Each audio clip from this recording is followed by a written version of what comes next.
Hello everybody, welcome to this session by Gyana. I am Piyush Sardana, your buddy English language teacher. तो guys, आपने पटवारी का exam दिया होगा और आपको पता होगा देख के कि exam was super easy. Talking about the sections all together, बाकी सब्जेक्ट्स को तो फिर डिस्कस करेंगे, बट मैं अपने सेक्शन की बात करूं, इंग्लिश का section was super easy, fully attemptable session. कहीं पर आप ये नहीं कह सकते कि आपने पढ़ा नहीं है. You can check my classes जो मैंने आपको पढ़ाई है. नॉर्मली अगर हम बात करें हर चीज की डिस्कस सब कुछ किया गया है. कुछ क्वेश्चन तो डायरेक्ट बुक में से भी आए, फॉल अपार्ट वो आए होंगे, बट हम लेट अस डिस्कस कि ये एक्चुअली में आया कैसे था एग्जाम.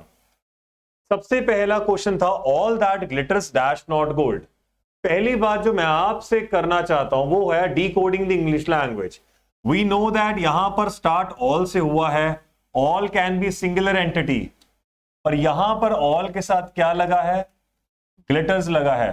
तो ये जो ऑल है इसने क्या लगाया अपने साथ, एस लगाया, तो ये बन गया ग्लिटर्स.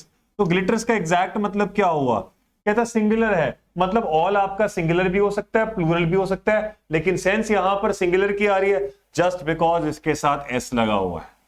अगर सेंस सिंगुलर की आ रही है तो वॉज भी करेक्ट लग रहा है, इज भी करेक्ट लग रहा है. आप कहोगे विल शेल में भी कोई दिक्कत नहीं है, मतलब सिंगुलर प्लूरल से मुझे कोई फर्क नहीं पड़ा.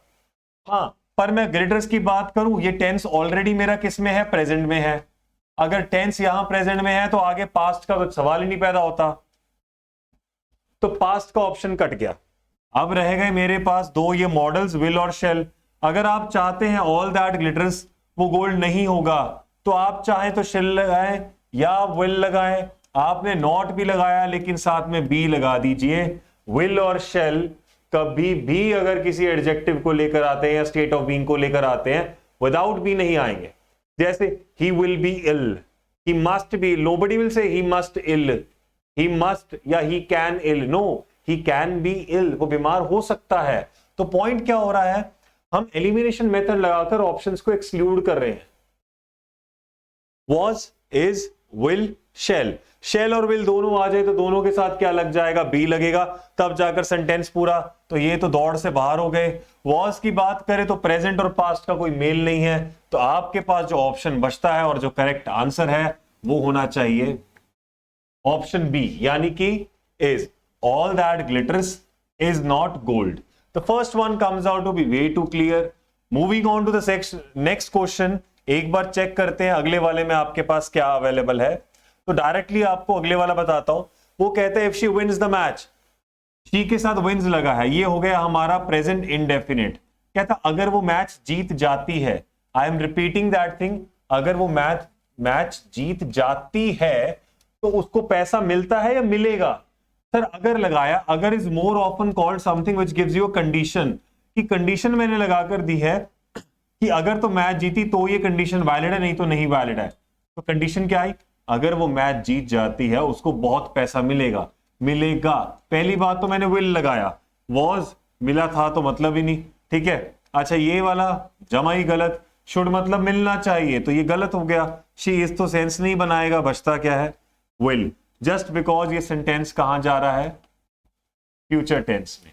यही चीज आप टेंस का मेरा लेक्चर खोल के देखो जो मैंने आपको फ्यू डेज अगो पढ़ाया होगा, उसमें डायरेक्टली हमने पढ़ा है इफ के साथ प्रेजेंट लगता है तो बाद में फ्यूचर लगता है. वो बात रही रूल की, चलो मैंने रूल थ्रू एक्सप्लेन किया, लेकिन अगर आप यहां पर देखेंगे तो लॉजिक यहां से भी आपको डैम क्लियर हो जाएगा. तो ये वाला समझ आया, if she wins the match she will get a lot of money. Moving on to the next part, what we have in store for the next question is you have to change the voice. ये क्वेश्चन थोड़ा अजीब भेजा था, यहां पर थोड़ा सा एक्सप्लेनेशन देता हूं अजीब क्यों था. कहता है they did not listen to me. We know that ये ऑलरेडी पास्ट इंडेफिनिट में है, तो पास्ट इंडेफिनिट वाली चीज जो भी होगी वो डेफिनेटली वॉज या वर लेगी. वॉज वर का कंसेप्ट तो क्लियर हो गया कि पास्ट, जैसे example I cleared the exam was cleared by me. I made pasta was prepared by me. तो ये तो चीज डैम श्योर है कि वॉज और वर लेगी. They did not listen to me, ये रहा वॉज, ये कट हो गया. बट यहां से मैं एक बात कहूंगा, क्वेश्चन बनाने वाले को क्वेश्चन नहीं आया.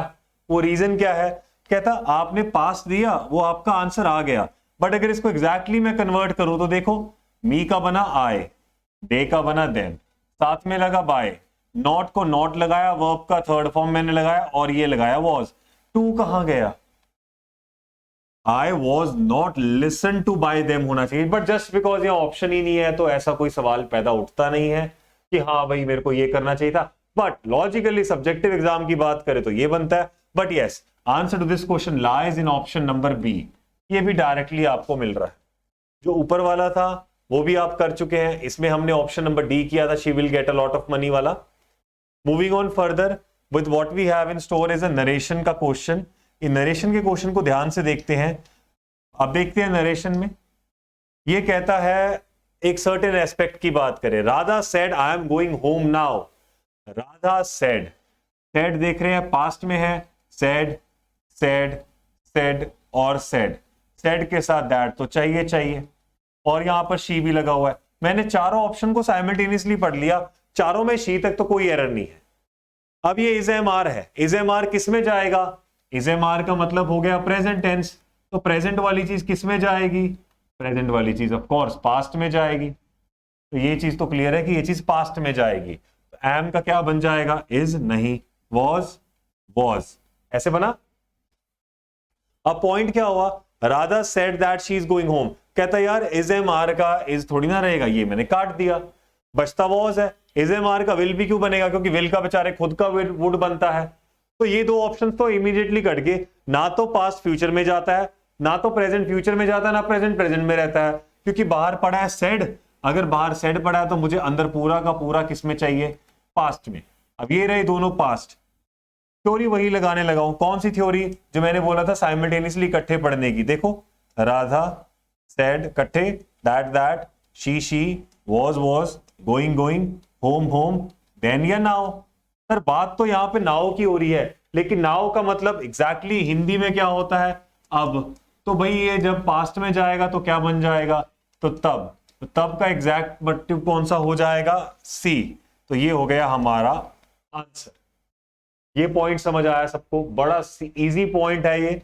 आपने इतना देखना है कि वो टॉक किस चीज की चल रही है, अकॉर्डिंगली आपका आंसर हो जाएगा। The answer to this question lies in option number C. C will be the right answer. Moving on, देख लो अब आपके सामने लॉजिकली पढ़ा रहा हूं, ऐसा कुछ नहीं है कि आप यहां पर देखें कि इलॉजिकल पैटर्न या सिर्फ मैं आंसर बताकर जा रहा हूं। I am more concerned about what exact logic was being applied over here. Rewrite the following by using the present perfect tense. Present perfect tense की बात हो रही है। प्रेजेंट परफेक्ट टेंस का एग्जैक्ट मतलब हो जाता है सर वो हैज और हैव के साथ वर्ब का थर्ड फॉर्म। अगर ये ना लिखते तो क्वेश्चन में जान होती। मैं फिर कहूंगा यहां पर क्वेश्चन बहुत ही लीनियंसी से बनाया गया है, कोई तुक नहीं पैदा होता है इस क्वेश्चन का। ये थर्ड क्लास फोर्थ क्लास में पढ़ाया जाता है प्रेजेंट परफेक्ट क्या होता है। तो प्रेजेंट परफेक्ट में ये रहा हैव के साथ वर्ब का थर्ड फॉर्म। हैड नहीं होगा क्योंकि ये बन जाएगा पास्ट परफेक्ट। उन्होंने बोला ना प्रेजेंट परफेक्ट लगाएंगे आप, तो पास्ट परफेक्ट तो नहीं होगा। वर नोन गलत, पास्ट में जा रहा है। Have been knowing no doubt present में है, पर आईएनजी भी आ रहा है, तो प्रेजेंट परफेक्ट कंटिन्यूअस में है ये। तो आपके पास ये भी गया, ये भी गया, तो बचता क्या? Option number A. बात करेंगे आंसर की तो आंसर ए आएगा। अब बात करते हैं लॉजिक की। जस्ट इमेजिन अगर ये ना देते, rewrite the following sentence by using this tense. कहता हमने एक दूसरे को 10 साल जाना है। कहता हमने एक दूसरे को 10 साल जाना है। तो पॉइंट ये आ रहा है कि नोइंग तो नहीं होगा, क्योंकि हम 10 साल से जान रहे हैं, नहीं जानते हैं होगा। तो जानते हैं में काम हो चुका है, प्रेजेंट परफेक्ट वैसे भी आंसर बनता है। This should have been the correct formation, but poles apart, हमें तो आंसर से मतलब है और अपने एक नंबर से मतलब है जो हमको यहां चाहिए। Moving on forward with what we have in store right now, तो the next part is question number 81। Fill in the blank with the suitable word from the given option. आपके पास जो गिवन ऑप्शंस हैं उनमें से suitable word choose करना है कि आपको क्या लगता है कौन सा इसमें से आंसर होगा।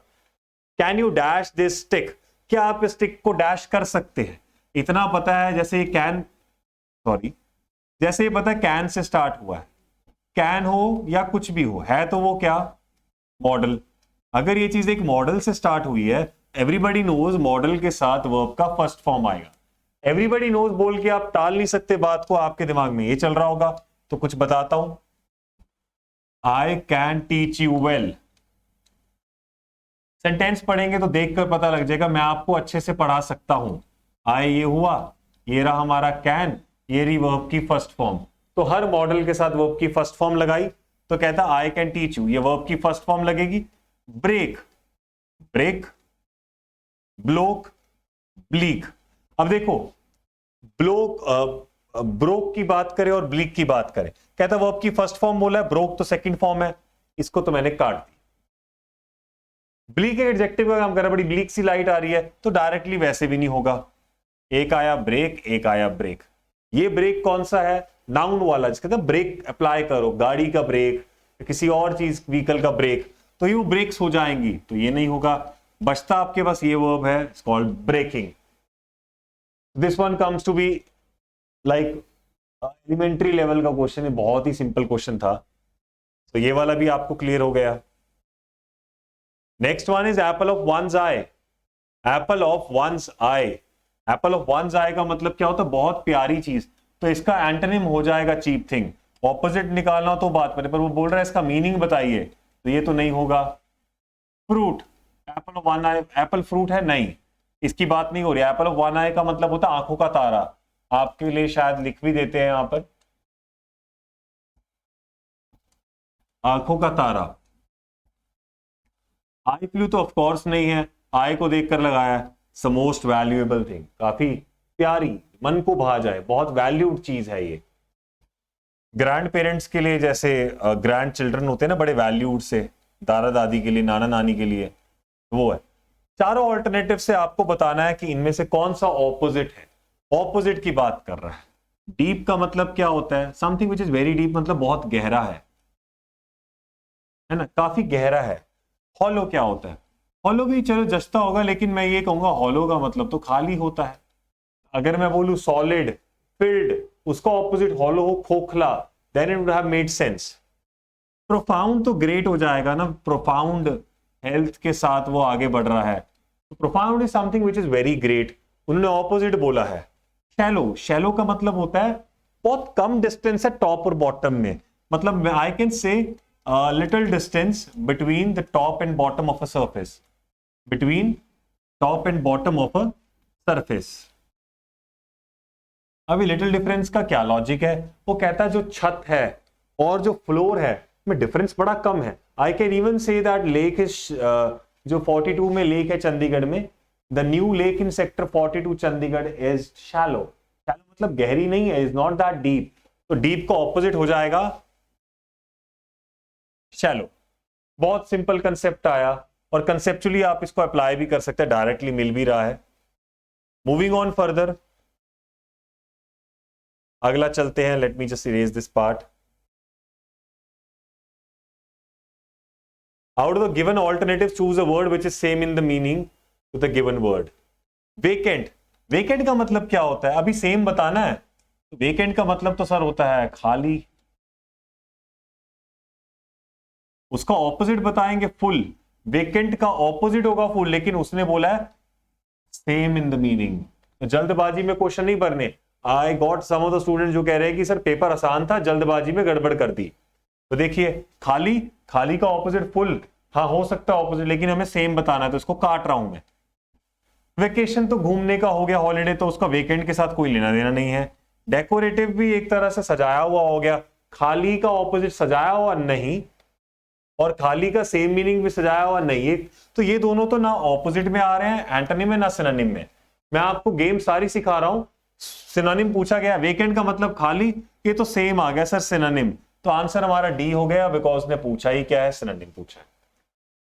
तो कंसेप्चुअल नॉलेज के हिसाब से तो एज सिंपल एज दैट। जितना आप आगे बढ़ेंगे उतना सिंपल होता जा रहा है पेपर, ऐसा लग रहा है। मिसस्पेल्ड वर्ड निकालेंगे जो स्पेल्ड करेक्टली नहीं हुआ है। Furniture, furniture absolutely correct, NITUREFUR, furniture. Alphabet क्या हो जाएगा? अल्फाबेट। नेक्स्ट, डजन, डजन का मतलब क्या हो जाएगा? दर्जन, है ना। ऑफिस तो ऑफ कोर्स आंसर क्या हो जाएगा? ये दोनों तो बिल्कुल करेक्ट है स्पेलिंग वाइज। अल्फाबेट BET वाला हो जाएगा, answer comes in option number B.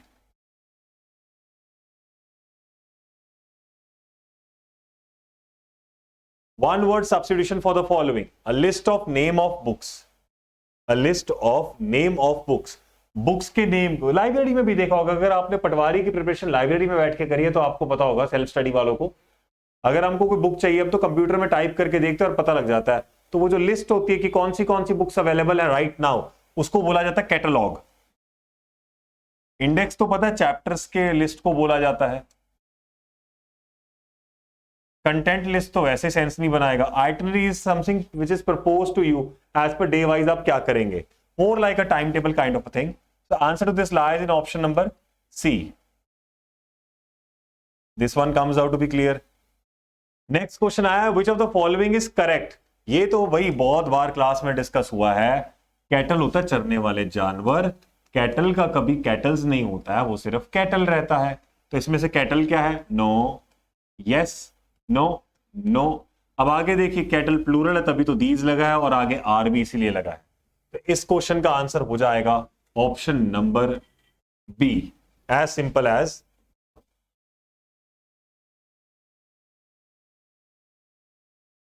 Okay जी, now it is the Punjabi section. I hope you enjoyed this class और आपको समझने को मिला। अगर आपने क्लासेस लगाई हैं तो आपको रिलेटेबल भी मिला होगा कि हाँ हमने यही पढ़ा है क्लास में। तो let's call it a day, enough for the day. Thank you, enjoy.